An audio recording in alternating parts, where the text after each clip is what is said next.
Es fácil entender la inhibición que le puede sobrevenir a una persona como consecuencia de una serie de fracasos continuos, pero más difícil parece dilucidar qué le ocurre a una persona cuando se boicotea a sí mismo para no haber cumplido un deseo de éxito, o que incluso enferma de alguna manera cuando el éxito se consuma. Bienvenido al videoblog de Hoyo Psicólogo. Los que fracasan al triunfar, el caso de Franz Kafka.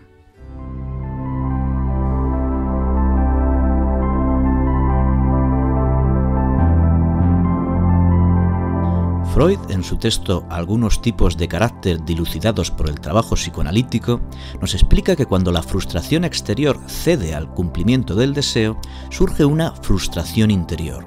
Un conflicto con los poderes de la conciencia moral impiden disfrutar del éxito. En otras palabras, un conflicto inconsciente nos genera culpa. Estas fuerzas de la conciencia moral se entraman íntimamente con el complejo de Edipo, como quizás lo hace nuestra conciencia de culpa en general. Pero para profundizar un poco, vamos a conocer el caso real del célebre escritor Franz Kafka.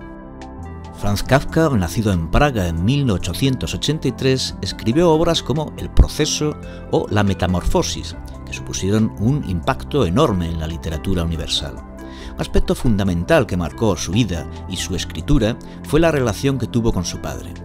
En noviembre de 1919, Kafka escribe una carta a su padre que fue publicada póstumamente en 1952 con el título Carta al Padre.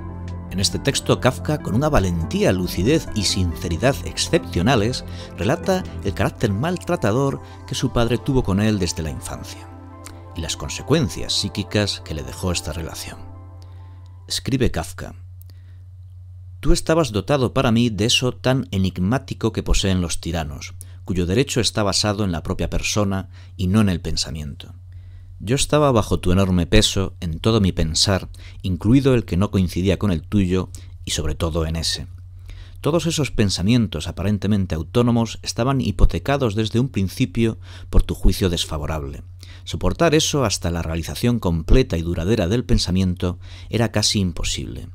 No hablo aquí de ningún pensamiento elevado, sino de cualquier pequeña empresa de la infancia. Solo hacía falta ser feliz por cualquier cosa, estar encantado con ella, llegar a casa y decirlo, y la respuesta era un suspiro irónico, un sacudir la cabeza, un tamborileo sobre la mesa. Esos desengaños del niño no eran desengaños de la vida corriente, sino que, por tratarse de tu persona, medida de todas las cosas, llegaban hasta la médula. El coraje, la decisión, el optimismo, la alegría por esto o por aquello no se mantenían hasta el final cuando tú estabas en contra, o incluso cuando uno solo suponía que tú estuvieras en contra, y eso se podía suponer en casi todo lo que yo hacía». Este padre, por tanto, no adopta un papel de autoridad, sino un papel autoritario. El padre, el espejo idealizado donde todo niño construye su identidad y sus sentimientos de sí mismo, lo encuentra Kafka convertido en un tirano que le devuelve gestos burlones y desprecio. El niño necesita su aprobación, pero nada de lo que hace le sirve. El conflicto fundamental que persiste en el Kafka adulto es expresado por el propio autor de la siguiente manera: «Vivía bajo unas leyes que solo habían sido inventadas para mí y que además, sin saber por qué, nunca podía cumplir del todo.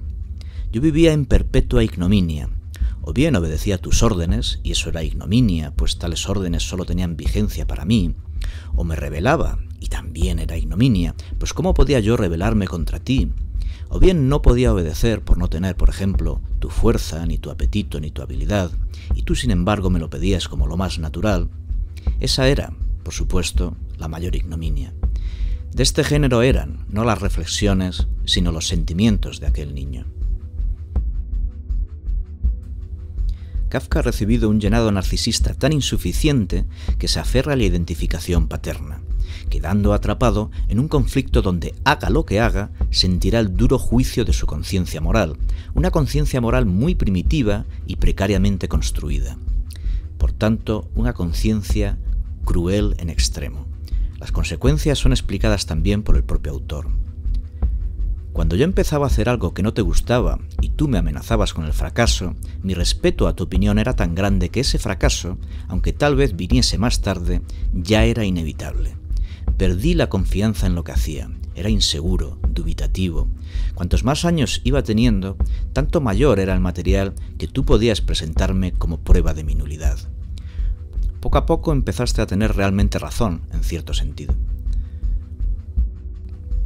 En varias ocasiones insiste en que no puede liberarse de su padre.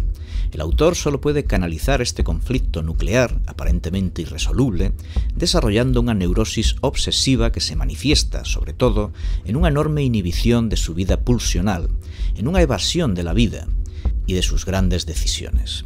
Tanto es así que Kafka podría haber obtenido éxito con su literatura y con su futuro matrimonio, pero abortó ambos proyectos, no se casó y apenas quiso publicar nada en vida. Poco antes de morir pidió incluso que se destruyera su obra. La opinión que tenía de mí dependía de ti mucho más que de ninguna otra persona, de un éxito exterior, por ejemplo. Eso era un estímulo que duraba un instante y fuera de eso, nada. Pero en el otro lado, tu peso empujaba cada vez con más fuerza hacia abajo. Finalmente aborta su proyecto de matrimonio. El matrimonio es, sin duda, garantía de la más radical autoliberación e independencia. Yo tendría una familia, lo máximo que se puede alcanzar, según mi opinión. O sea, también lo máximo que has alcanzado tú. Yo sería igual a ti. Toda la antigua y perpetuamente nueva ignominia y tiranía habrían pasado a la historia. Eso sería en efecto maravilloso, pero ahí está también el problema, es demasiado, tanto no se puede alcanzar. Para llegar a eso habría que invalidar todo lo sucedido, o sea, tendríamos que eliminarnos a nosotros mismos. Tengo que renunciar, tengo que elegir la nada.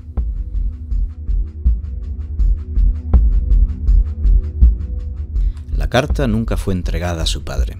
La culpa pareció perseguir a Kafka toda su vida. Joseph K., el personaje protagonista del proceso, amanece un día con 2 funcionarios de justicia al pie de su cama anunciándole que ha sido acusado en un proceso judicial. El señor K. es culpable de algo y no sabe de qué. A partir de ahí comenzará un proceso truculento donde nada parece tener sentido, donde haga lo que haga es inútil. ¿Hasta qué punto la vida de Franz Kafka se asemejó a esta pesadilla? Con un sufrimiento como el de Kafka, la terapia cognitivo-conductual, en teoría, chocaría frontalmente, pues el propio autor ha llegado él solito a la expresión de la creencia nuclear distorsionada de su neurosis, y sin embargo la neurosis persiste. Expresar el conflicto no supone resolverlo. Kafka habría necesitado atravesar sus fantasmas de completud, conectar con las emociones desplazadas, en especial el odio y la agresividad volcada sobre sí mismo. Habría necesitado jugar su relación fantasmática con su padre en la seguridad de una relación honesta. Recordar para dejar de repetir, conectar con su agresividad para liberarla. No pudo ser, pero creo que sin duda Kafka es un buen ejemplo de los que fracasan al triunfar. Gracias y hasta una próxima ocasión.